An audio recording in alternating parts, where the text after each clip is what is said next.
The old MRI machine was installed in 2011. It was the first MRI in the region, and at the time, it was the largest bore that could be purchased.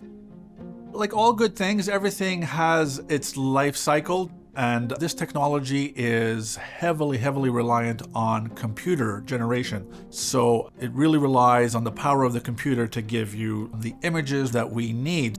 Anybody who has any exposure to computers realizes the same computer you had back in 2010, 2011, it doesn't have the same power as it does in this day and age. And a prime example would be just look at your iPhone, your tablets and stuff, right? So it was mandatory. You needed to refresh the department to be able to keep offering the best possible services to the region.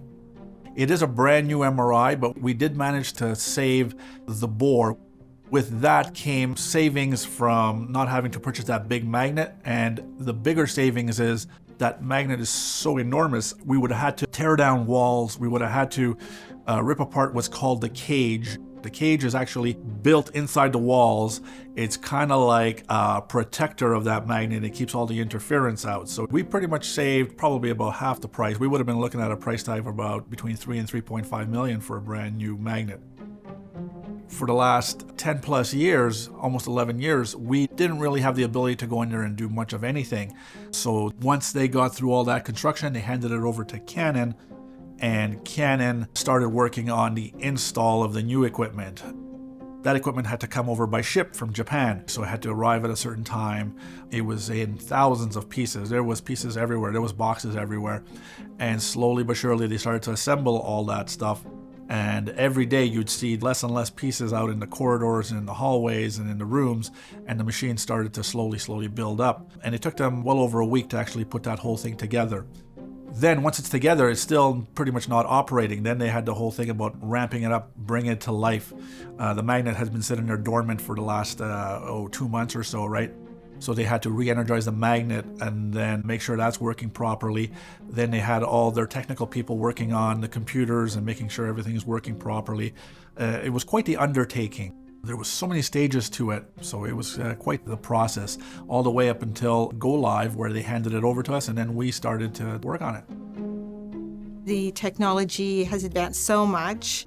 This enhancement allowed the imaging to be done faster, reducing the time to do the sequences. It's more comfortable for patients in the sense that they're not in the MRI as long, and the detail is obviously much better. It is with heartfelt thank you that we are able to do this close to home. We've been pretty much putting the machine through its paces in the first 2 weeks and optimizing the images. We've been ecstatic with what we're seeing. We're hearing great feedback from the patients and also from the technologists. It increases the specificity with cancer diagnosis. There are difficult questions that have to be answered with these scans. It's helping us make accurate, timely diagnoses that are required.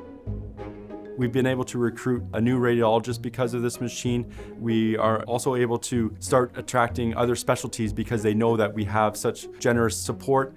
It literally would not happen without the help that we get from our community and our donors. So thank you from the bottom of my heart. I know the patients that you may never see are thanking you as well.